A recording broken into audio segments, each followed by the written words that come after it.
Bien. Bonsoir. La salle n'est pas pleine, mais les meilleurs sont là.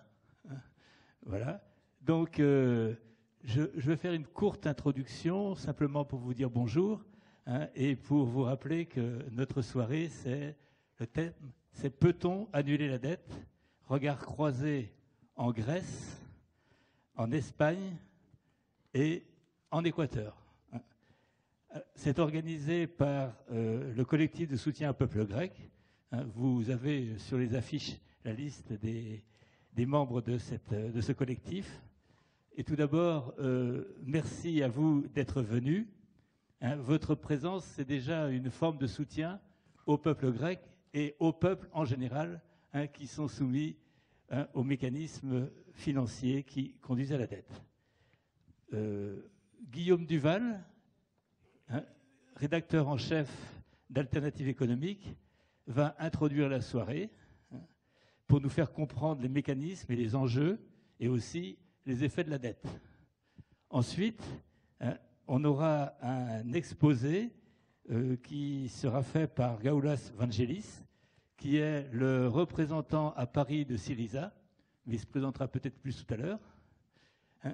Et puis ensuite, pardon, excusez-moi, et ensuite Alberto Serrano, qui est le représentant de Podemos. Puis, on aura une présentation faite par Pascal Franchet sur l'Équateur, ou plus exactement sur la question de la dette en Équateur. Pascal Franchet est un des dirigeants ou des responsables du CADTM. Comme vous le savez, c'est le comité d'annulation pour la dette tiers-monde. Alors tiers-monde, ça peut vous paraître un peu des anciens francs, mais aujourd'hui, on dirait peut-être le Sud, et pourtant, on voit bien que la question de la dette aujourd'hui, elle n'est même plus tellement Sud, elle est aussi à l'Est, et elle est même chez nous. Donc, voilà pour les interventions. Après chaque intervenant, il y aura la possibilité, bien sûr, de poser quelques questions, mais des questions pour la compréhension ou pour le développement, pas des interventions. Et c'est seulement après l'intervention de Pascal qu'il y aura un débat général. Donc voilà pour ce qui est de l'organisation générale. Serge, tu voulais faire peut-être 2 ou 3 remarques? Oui, juste des informations complémentaires. Pour ceux qui étaient là dès 19h20, on a passé la bande-annonce du film réalisé par Philippe Menu, La tourmente grecque. Alors je précise déjà une date à retenir pour vous tous et puis à la diffuser. Le 19 mai prochain, à la MJC de Bréquigny, il y aura une diffusion de ce film de Philippe Menu. Je rappelle que Philippe Menu a 30 ans de carrière à France 2 Paris dans un premier temps et France 3 Montpellier. Il a réalisé ce film pendant les 2 dernières années précédentes, de 2012 à 2014. Et c'est un film qui est évolutif. Pour l'instant, il dure 75 minutes. Je crois que Pascal va me confirmer ça, mais je crois qu'il est actuellement, ou il était au début avril, en Grèce, et je crois qu'il a même rencontré la présidente du Parlement grec, qui est une femme très déterminée et qu'on pourrait dire incorruptible. Elle s'appelle Zoé Constantopoulou. Voilà. Pour d'autres petites informations, je pense que le guide, vous commencez à le connaître maintenant.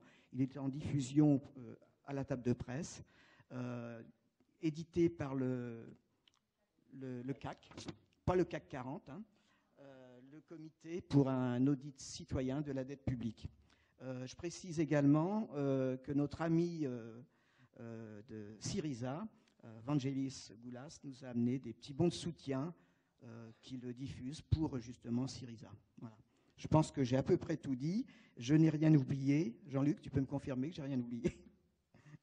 Non, je pense qu'on va... Sinon la conférence est enregistrée et qu'elle sera sur le site du collectif, mais je ne sais plus quelle est l'adresse, vous la trouverez. Je vais te la donner si tu veux.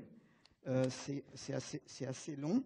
Et collectif 35, de soutien peuplegrec@gmail.com. Voilà. Eh bien, la parole est à vous. Guillaume, à toi l'honneur d'ouvrir la conférence.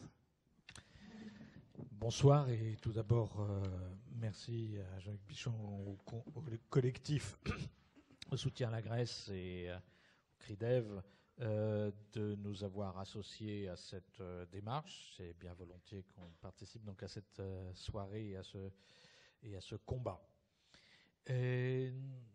Quelques mots peut-être assez généraux, alors plutôt sur la situation européenne dans son ensemble, mais avant, un point peut-être, il peut y avoir sans doute des avis différents là-dessus, mais en ce qui nous concerne, on ne considère pas que la dette ce soit en soi une mauvaise chose.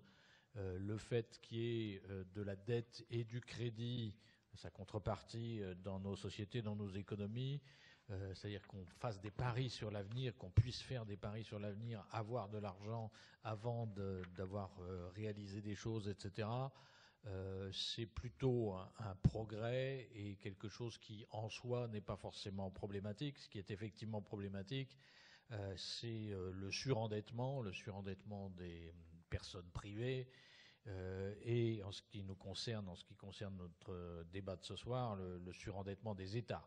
C'est vrai que quand les États, alors le petit film le disait de manière plus, enfin sur le petit film belge le disait de manière plus rigolote et plus intéressante que je peux le dire, mais le fait que le premier poste de budget des États devienne les intérêts de la dette plutôt que l'éducation, plutôt que l'environnement, etc., c'est vraiment, à mes yeux, un problème et un gros problème. C'est pas fait pour ça. La puissance publique n'est pas faite pour verser les sous aux riches. Alors, pourquoi et comment est-ce qu'on en est arrivé là ? Donc, c'est vrai que c'est notre tour maintenant, après avoir été le tour des pays du Sud dans les années 80, qui avaient été nombreux à connaître ce genre de problème. La raison de fond, c'est un peu toujours la même. C'est il y a des gens à la tête de ces États et de ces gouvernements qui préfèrent emprunter de l'argent aux riches plutôt que leur faire payer des impôts. C'est quand même ça le fond de l'affaire. Et c'est pour ça aussi que ça pose des problèmes. On discute souvent cette question de la dette des États sous l'angle de la mécanique économique, c'est dangereux parce que la dette peut exploser si elle devient trop importante. C'est vrai qu'elle peut exploser si elle devient trop importante. C'est méchant pour nos arrière-petits-enfants auxquels on laisse un fardeau très lourd, etc.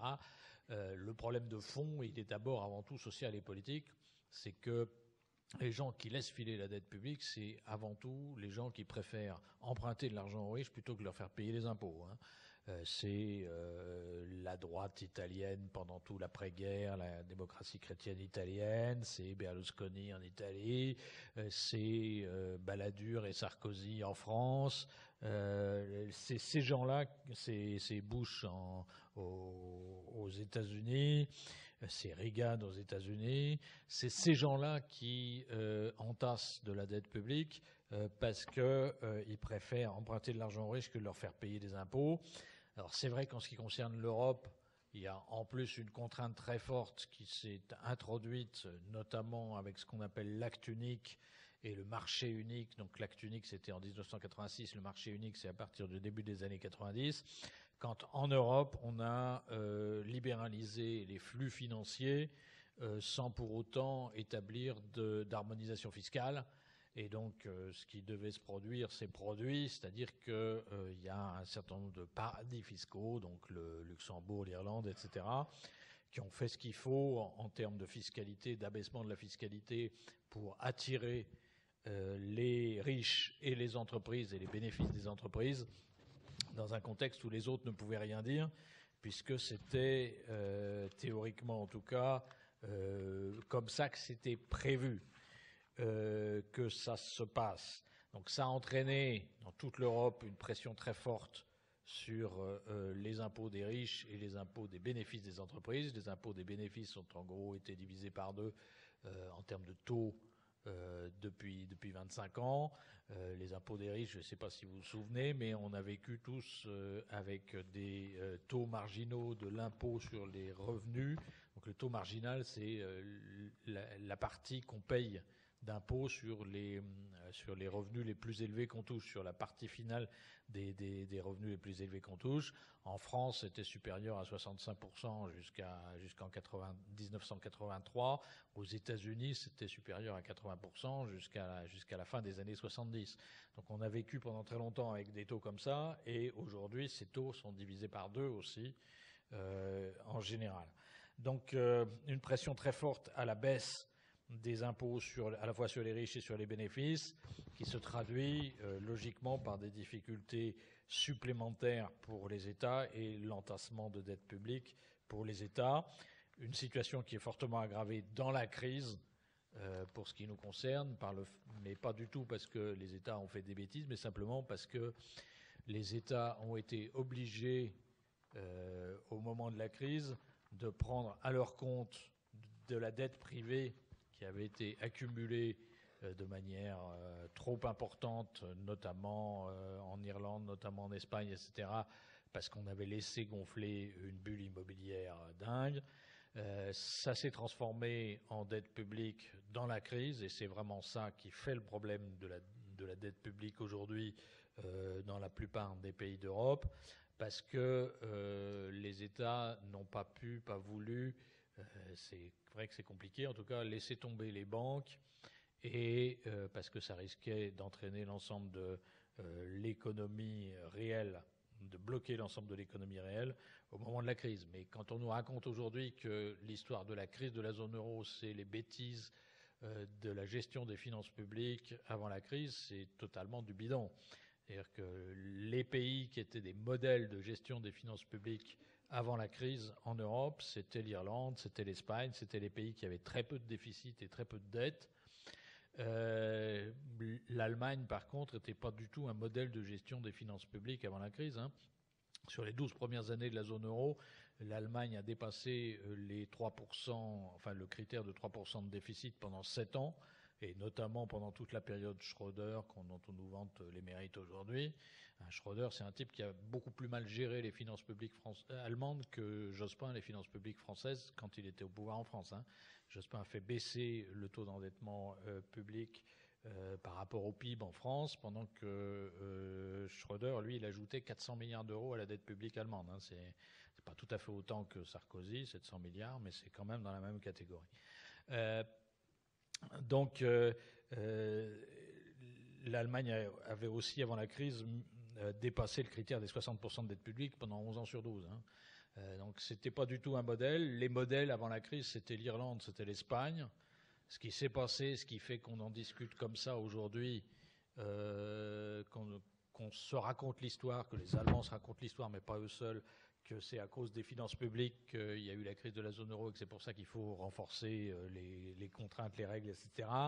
C'est essentiellement à cause du cas grec, où là, c'est effectivement une affaire de finances publiques qui ont dérapé, et en plus de tricherie sur les données des finances publiques. Quelqu'un me disait, je ne sais plus qui, mais c'est très juste, si la crise irlandaise avait explosé quelques semaines avant la crise grecque au lieu que ce soit l'inverse, on raconterait probablement l'histoire de la crise de la zone euro totalement autrement aujourd'hui, et on chercherait d'autres types de solutions.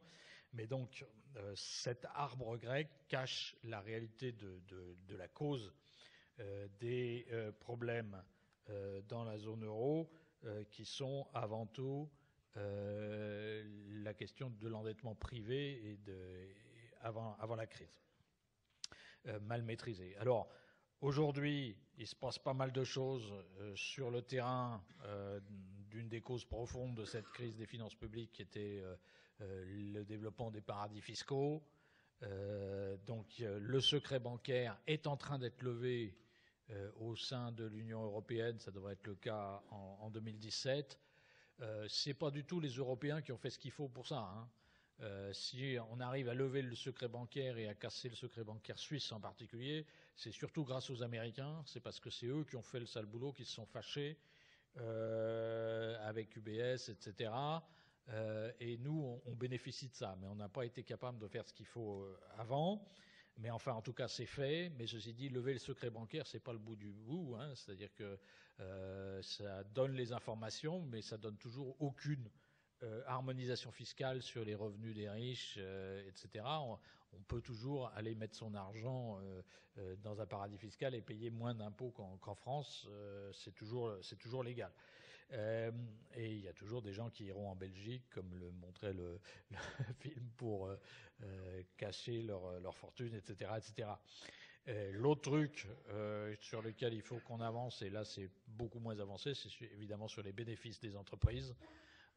Mais là, l'affaire LuxLeaks et le fait que Juncker lui-même soit à la tête de la Commission européenne, finalement, ça peut pas. Enfin, c'est complètement aberrant d'avoir mis à la tête de la Commission un ancien Premier ministre du Luxembourg, mais en même temps, ça peut être un atout parce que il est tellement coincé politiquement par rapport à. Enfin, d'une part, c'est un atout parce que les voleurs font pas des mauvais gendarmes, ils connaissent la musique, et ils savent comment ça marche, etc. Et d'autre part, sur le plan strictement politique, il peut être assez coincé et obligé, amené à en faire plus que peut-être un président moins mouillé dans ces affaires-là aurait fait au niveau européen. Mais en tout cas, c'est pas gagné pour l'instant.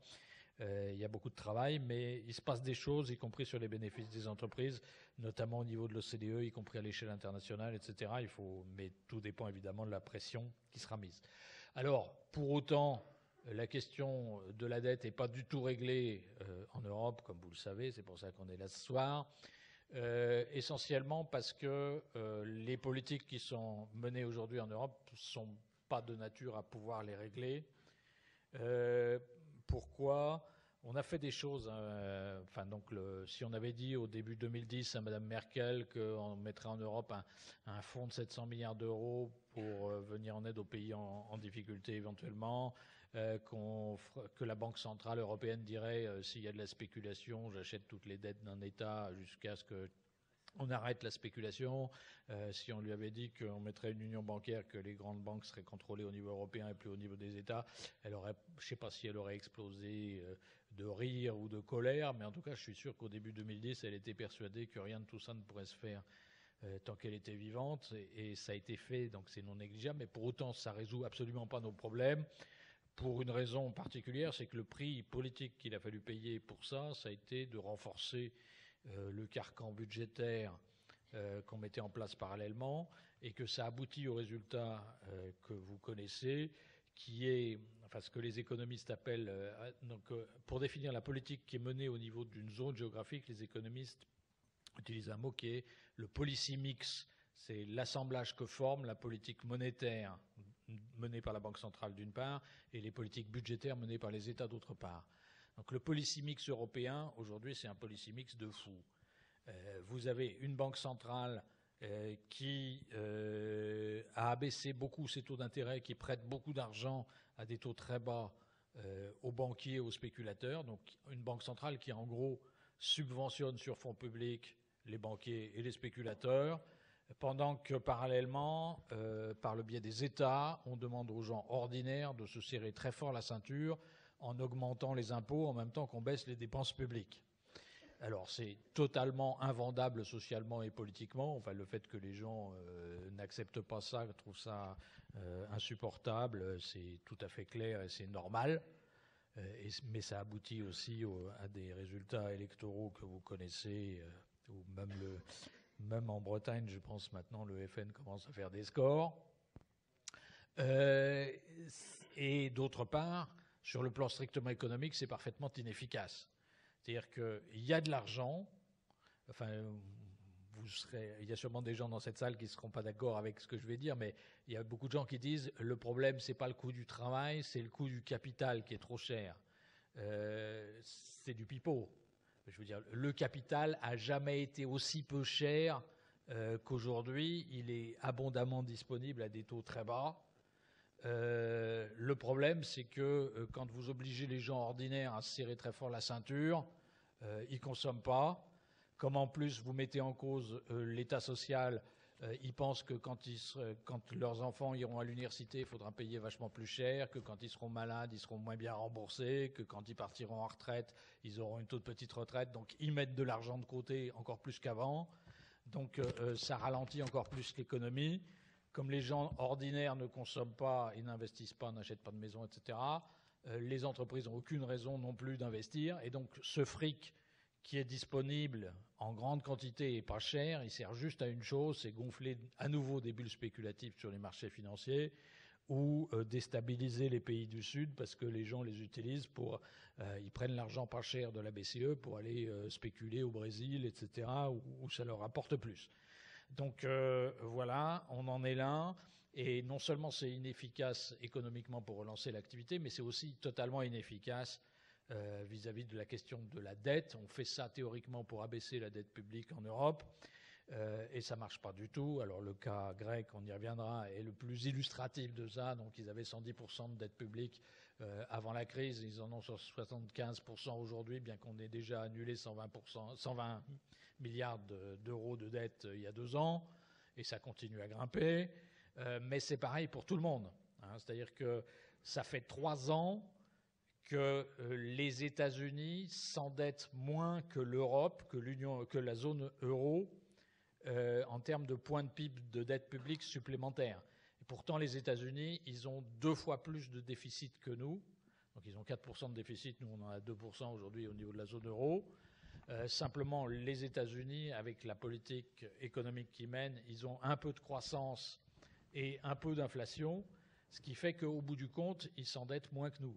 Si vous commencez l'année avec 100% de dette, que vous faites 0% de croissance et que vous avez moins 1% d'inflation, vous terminez l'année, même si vous avez des comptes parfaitement équilibrés, vous terminez l'année à 101% de dette. Vous avez plus de dette à la fin de l'année qu'avant. Si vous avez commencé l'année avec 100% de dette, que vous faites 2% de croissance avec 2% d'inflation et que vous avez 0 d'endettement supplémentaire, vous terminez l'année avec 96% de dette en pourcentage du PIB. C'est ça la différence entre les États-Unis et l'Europe, mais c'est ce qui fait qu'aujourd'hui on ne s'en sort pas et qu'il faut trouver d'autres moyens pour limiter l'endettement. Voilà. Bien.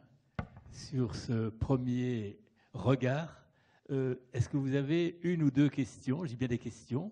Hein, et ensuite, on donnera la parole à Vangelis de Syriza. Alors, 1 ou 2 questions?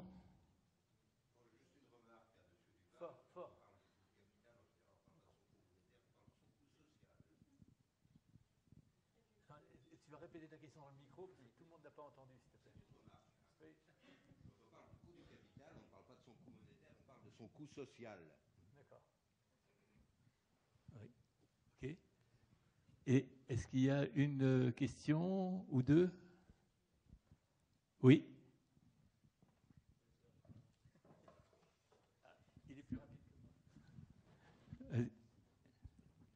Oui, ben c'est un petit peu pour rebondir sur ce que le voisin vient d'évoquer. Effectivement, quand l'on parle dans le milieu syndical que je connais bien de répartition des richesses, effectivement, le coût du capital, on l'identifie comme un mal. Et c'est parce que la démonstration que j'ai entendue, j'aimerais bien vouloir avoir un peu plus d'arguments pour faire la part des choses entre l'accusation que l'on pense justement porter sur le coût du capital et l'idée d'un meilleur partage, enfin d'un autre partage des richesses. Oui.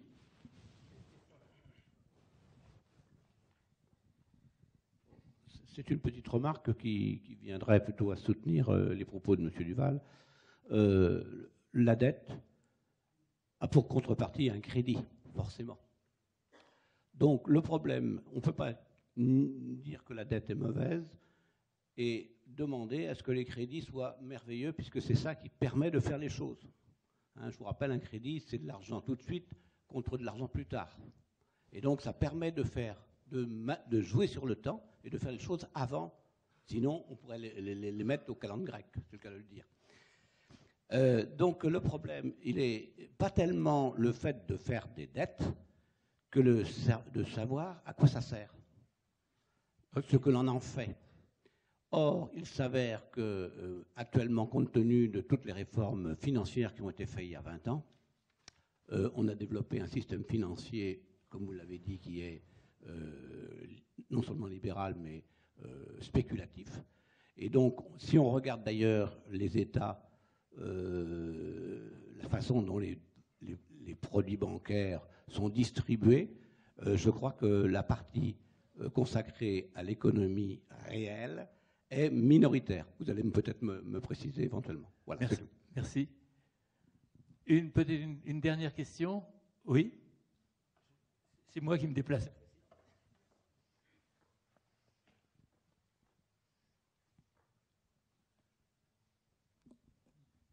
Merci. Moi, la question à Guillaume Duval, c'est comment vous justifiez en France comment la dette privée est passée à la dette publique, notamment au regard de l'action vis-à-vis des banques. Parce qu'en France, la situation a été différente, hein, si on compare avec l'Espagne, avec l'Irlande, hein, dont vous avez parlé tout à l'heure, et même l'Angleterre, où il y a eu un certain nombre de faillites de banques. Et en France, il y a eu des prêts, quelques prêts, et puis des garanties accordées aux banques. Et les banques ont remboursé leurs prêts. Et donc, comment on peut expliquer en France l'accroissement de la dette publique?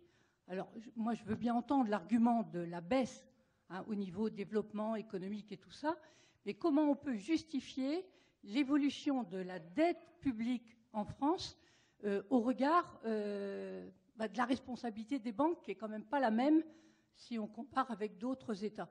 Et je trouve qu'on manque d'arguments par rapport à ça. Merci. Guillaume, c'est à toi. Et tu as maximum 5 minutes. Ouais, il faut que j'ai... D'accord. Je vais peut-être terminer par la dernière question. C'est vrai que la situation française est différente de celle de l'Irlande, de l'Espagne, etc. C'est pas à cause essentiellement du soutien qui a été apporté aux banques que la dette publique française augmente. C'est simplement parce que effectivement on n'a pas d'activité économique et on a un déficit public.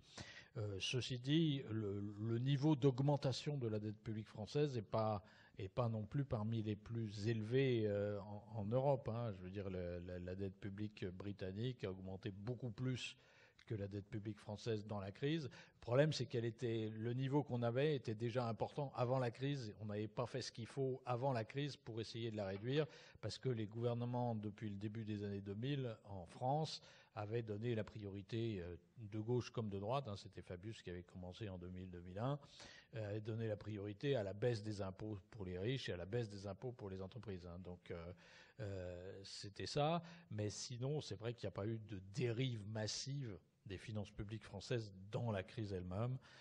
Faut dire aussi qu'on est parmi les privilégiés de la crise, hein. On est parmi ceux qui ont eu tout au long de la crise des taux d'intérêt très bas sur notre dette publique, ce qui fait qu'aujourd'hui, bien que la dette est beaucoup montée en proportion du PIB, la part qu'on paye de notre PIB en intérêt n'a pas bougé, elle, par rapport à avant la crise, parce que les taux d'intérêt sont très très bas sur la dette française. Mais c'est vrai que ça ne durera pas forcément.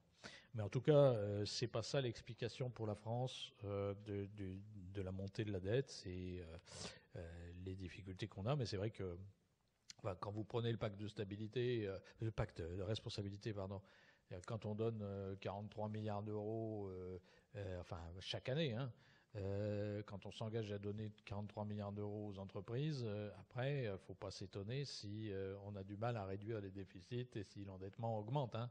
C'est une des principales causes aujourd'hui des difficultés supplémentaires, y compris des problèmes qu'on peut avoir avec les autres Européens sur cette question-là, que cette décision-là ait été prise avec une ampleur comme ça. On vient en plus d'en rajouter 2,5 milliards de plus là tout de suite avec les mesures sur l'investissement qui viennent d'être prises de cadeaux aux entreprises.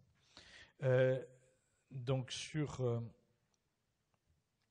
oui, bon, je suis d'accord avec ce que vous avez dit sur la dette et le crédit. Oui, j'étais sûr que ça vous ferait réagir sur le coût du capital. Bon, je crois que c'est une donnée objective. C'est vrai que le capital n'est pas cher. En termes de répartition des revenus, en tout cas de répartition dans la valeur ajoutée des entreprises, si vous voulez, ce qui s'est passé dans la crise, c'est indéniablement une montée significative de la part des salaires dans la valeur ajoutée des entreprises. Et enfin, ce que dit le gouvernement, ce que disent y compris les entreprises, enfin le MEDEF là-dessus, sur la diminution des marges des entreprises, c'est malheureusement exact. Le problème, c'est que c'est pas forcément en rognant sur le pouvoir d'achat des Français qu'on va relancer les marges des entreprises, parce que si on n'achète pas, elles auront encore plus de problèmes, etc. Donc la politique qui est lancée sur ce plan-là, ça consiste à dire, c'est une politique agressive vis-à-vis de nos voisins, si vous voulez. La France a sauvé, l'économie française a sauvé la zone euro, parce que notre demande intérieure a tenu dans la crise, pendant qu'elle s'écroulait chez les autres, notamment l'Espagne, la Grèce, le Portugal, etc. etc. Elle a tenu aussi en Allemagne, mais si elle n'avait pas tenu en même temps en France, il n'y aurait plus d'euros, il n'y aurait plus de construction européenne aujourd'hui. Elle a tenu parce que le coût du travail n'a pas baissé, parce que les dépenses publiques n'ont pas baissé. Mais c'est vrai que ça a eu comme conséquence le fait que les marges des entreprises, elles, ont diminué. C'est-à-dire que comme il y avait la pression des autres qui baissaient leur coût du travail, etc., les prix industriels, les prix à la production ont baissé, et comme les coûts français ne baissaient pas, les marges des entreprises ont baissé. Ça, c'est vrai. Le problème qu'il y a, c'est que la solution ne peut pas être...